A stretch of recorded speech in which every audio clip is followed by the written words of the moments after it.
안녕하세요. 저는 대전에서 24시 동물병을 운영 중인 서정현 원장입니다.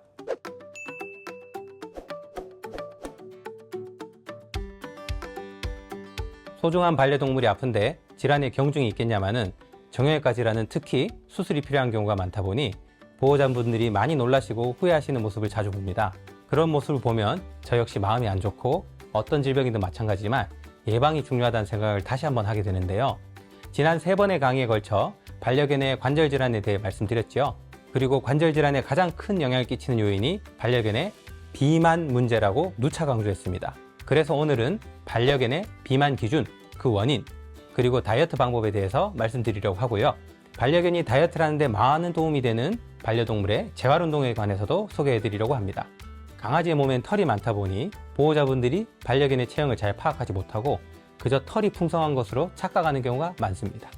포메라니안처럼 털이 풍성하고 장모종이면 특히 이런 경우가 많습니다.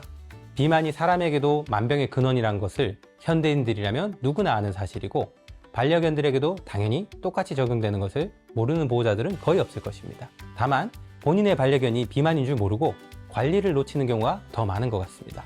그렇다면 반려견의 비만은 무엇을 기준으로 평가해야 할까요? 체중일까요? 말티즈는 3kg 정도면 적절한 몸무게라고 들었어요. 우리 아이는 4kg이니까 1kg만 줄이면 되나요? 포메라니안은 3에서 4kg 정도 된다고 들었으니까 3.5kg이면 우리 강아지는 괜찮죠? 제가 반려견의 비만 문제를 지적하고 다이어트가 필요하다 처방해드리면 보호자분들은 이렇게 체중 위주로 물어보시는 경우가 대부분입니다.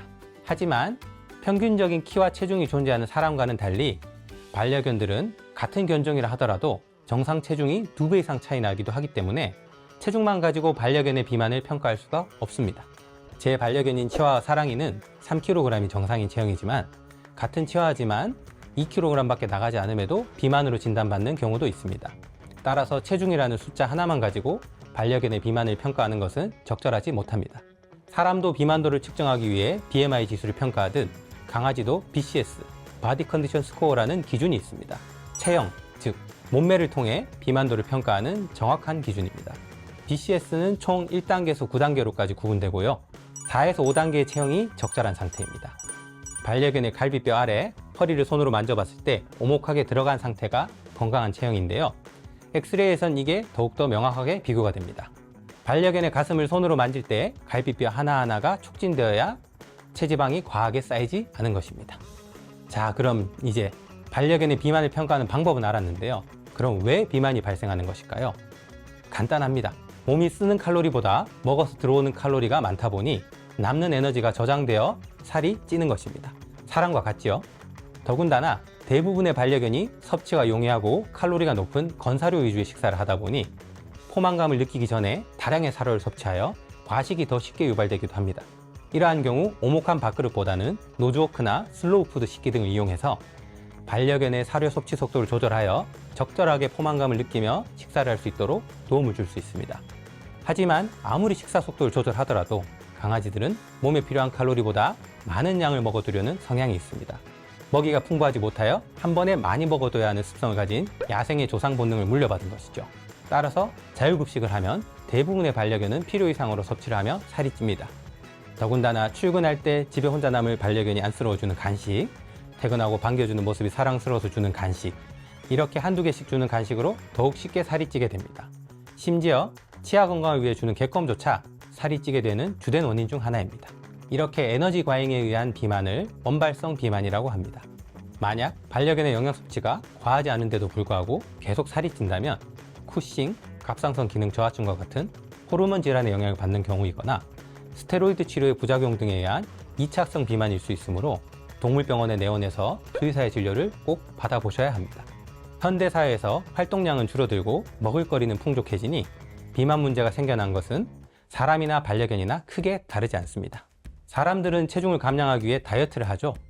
반려견도 마찬가지로 비만이라면 다이어트를 해야 합니다. 먼저 다이어트라는 단어를 살펴봅시다. 우리는 흔히 살을 빼는 모든 행위를 묶어서 다이어트라 일컫지만 다이어트의 정확한 산전적 의미는 체중을 줄이거나 건강을 증진하기 위하여 식사량을 제한하는 행위를 뜻합니다. 즉, 체중 감량을 위한 식이관리가 곧 다이어트죠. 반려견의 체중 감량도 마찬가지로 식이관리가 가장 중요합니다. 필요한 칼로리를 과학적으로 계산하여 기초대사량에 맞는 식사량을 제공하여야 합니다. 반려견의 기초대사량 계산 공식은 다음과 같은데요. 제 반려견 사랑이 같은 경우는 3kg이니까 기초대사량은 160kcal 정도가 되겠죠? 자, 모두 계산해 보셨나요? 이렇게 반려견의 체중에 맞춰 계산된 기초대사량에 따라 사료를 정량 급식하면 반려견의 체중은 자연스럽게 조절됩니다. 보통 일주일에 1에서 2% 정도의 체중이 빠지면 적절한 다이어트가 되고 있는 것입니다. 우리가 반려견에게 주는 요만한 크기의 간식, 이 작은 간식이 30에서 60kcal나 한다는 것을 아시나요? 무심코 주는 간식 하나가 반려견이 하루에 필요한 칼로리의 3분의 1 정도를 차지하는 것입니다. 사람이라면 식사 외에 밥 한 공기를 더 먹어버리는 것과 같습니다. 사료를 정량 급식하여도 간식을 무분별하게 줘버리면 다이어트는 성공할 수 없겠죠. 엄마가 하나, 아빠도 하나 이렇게 2번만 간식을 줘버리면 벌써 기초대사량의 절반 이상이 공급되어 버립니다. 간식은 반려견의 다이어트에 가장 큰 장애물이라 할 수 있습니다. 반려견의 성공적인 다이어트를 위해서는 간식을 꼭 제한하셔야 합니다. 피치 못한 사정으로 간식을 급여해야만 하는 경우 간식의 칼로리만큼 사료를 줄여서 급여하셔야 합니다. 명심하세요.